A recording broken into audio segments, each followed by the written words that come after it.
So now we're going to talk a little about game theory. So game theory relies on an oligopoly type market setting where it's you and one other competitor, and the two of you can have some sway in the market, some influence.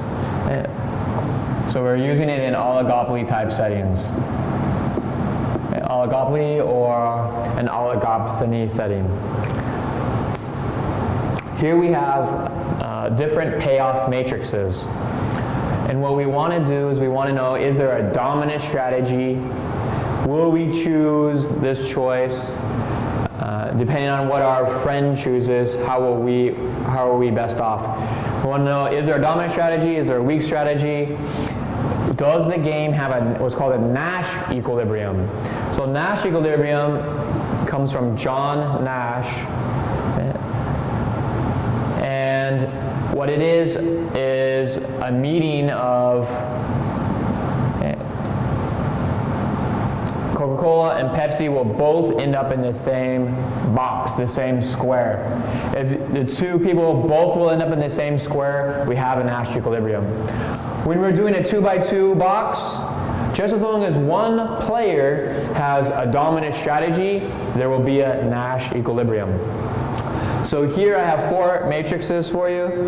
Go ahead and pause and try and solve yourself to see where will the game play at. Alright, so let's go and do this one first. This is the famous example known as the prisoner's dilemma. You and your friend get caught by the police for committing crime.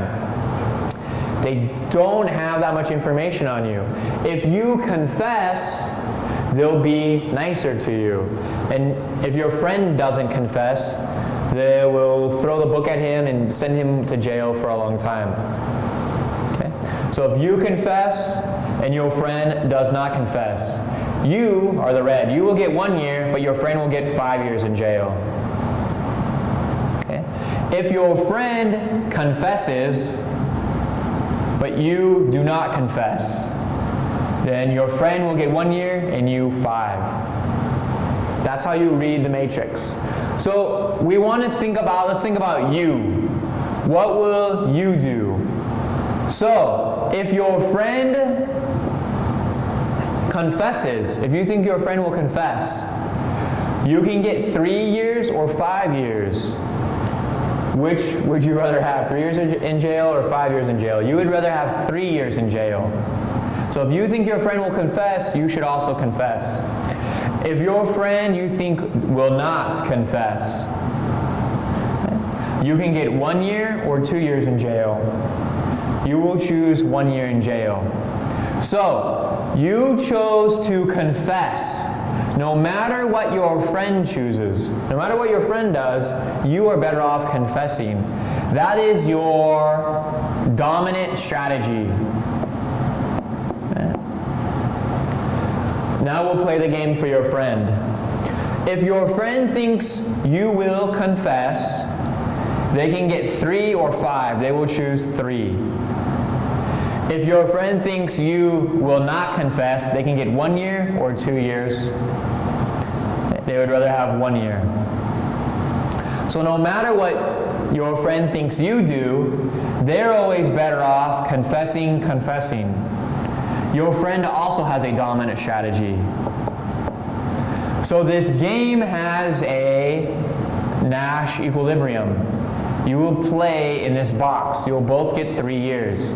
So this is our Nash equilibrium. Now, is there a better box to be in? Sure. It's better that you both get 2 years instead of both get 3 years. So you would be better off if before you go to jail, you and your friend both agree and promise and shake hands that you both will not confess. You won't talk and you'll both get 2 years. This would be better. This would be through collusion. You could do better through collusion. That's depending on, how well do you really trust your friend. If you both decide, hey, we're going to both not confess, and we'll be better off. And if you think, hey, my friend will not confess, you're better off tricking your friend and confessing. And instead of getting 2 years, getting 1 year. So that you can stab your friend in the back and do better. Okay? So it's how well do you trust your friend? That's why in criminal organizations, they always kill the rat. You kill the rat. Don't trust the person that talks to police. All right, let's try another example that doesn't deal with going to jail. Here we have Pepsi and Coca-Cola. And they're deciding, hey, should we lower the price or raise the price? And these are their different payoffs. So the first thing we're going to do is we're going to put ourselves in our enemy's shoes from their perspective. So if I think my enemy will lower the price, I can get -$2 million or $3 million. I'd rather have 3. If I think Pepsi will raise the price, I can get 7 or 5. I would rather have 7, the bigger number this time. I'd rather have more money. So if Pepsi lowers the price, Coca-Cola should raise the price. If Pepsi raises the price, Coca-Cola should lower their price. Does Coca-Cola have a dominant strategy? No. They chose 2 different things. Now let's look at Pepsi. If Pepsi thinks Coca-Cola will lower their price, they can get a -1 or a 4, they'll choose a 4. If they think Coca-Cola will raise their price, they can get an 8 or a 6. They'll go for 8. Okay. So Pepsi doesn't have a dominant strategy either. So with no dominant strategy, we'll have no Nash equilibrium. So no dominant strategy for either player, we'll have no Nash equilibrium. We have don't advertise or advertise, don't advertise or advertise, and those are their different payoffs. So we're going to be Coca-Cola, so we're going to think about Pepsi. If Pepsi does not advertise, we can get 10 or 12, we would rather have 12. If we think Pepsi will advertise, we can get 4 or 6, we would rather have 6. So Coca-Cola chose advertise, advertise. No matter what Pepsi does, we are better off by advertising. So Coca-Cola has a dominant strategy to advertise. No matter what Pepsi does, they should advertise. Now, let's look at Pepsi's perspective. If they think Coca-Cola does not advertise, they can get a 10 or 12, they'll choose 12. If they think Coca-Cola will advertise, they can get a 4 or a 6, they'll choose 6. So no matter what Pepsi thinks Coca-Cola will do, they're better off also advertising. That's their dominant strategy.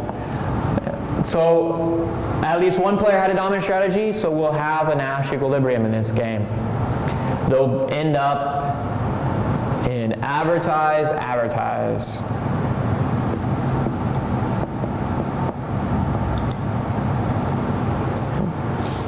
Now let's look at one more, a little bit bigger.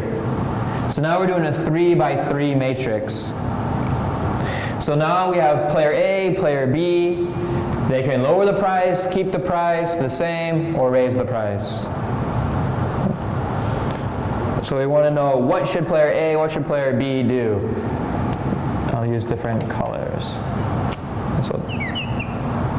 Alright, so try and solve the matrix yourself, pause the YouTube, and then come back and see if we have the same answer. So for A, if they think player B will lower the price, A can get a 2, a 1, or a 0. They'll go for the 2. If they think B will keep the price, they can get a 0, 1, or 2. They'll go for 2. And if they think player B will raise the price, they can get a 1, 2, or 3. They'll go for 3. So sometimes player A wants to lower the price, sometimes player A chose to raise the price. Okay? Depending on what B does. So now let's look at B. If B thinks player A will lower the price, B B can get 2, -1, or -2. They'll choose 2. If they think A will keep the price, they can get -2, 0, or 1. They'll choose 1. And if they think A will raise the price, they can get a -1, 1, or 0.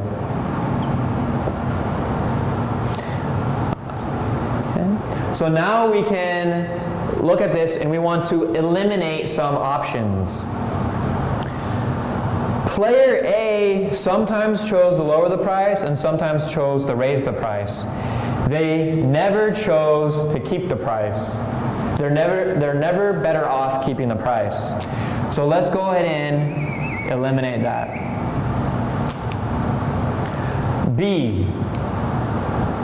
Okay. So B sometimes chose to raise the price and sometimes chose to keep the price, but B never chose lower the price. So we can go ahead and eliminate that. B will never choose to lower the price. So now we have 4 boxes left that we know this game will be played in. Because A knows B is never going to lower the price, and B knows A is never going to keep the price. So we're able to delete those off. So, if looking at it again, just to clarify, if A lowers the price, B can get -1 or 2, so they would choose 2. They would choose to raise their price. If they think A will raise the price, they can get a 0 or a 1, they'll choose 1. So they chose 2 or 1, so they chose to keep or raise. They don't have a dominant strategy. Looking at player A, if they think player B will keep the price, they can get a 0 or a 2, they will choose 2. If they think B will raise the price, they can get a 1 or a 3, they will choose 3. So now we have a dominant strategy revealed to us through the elimination.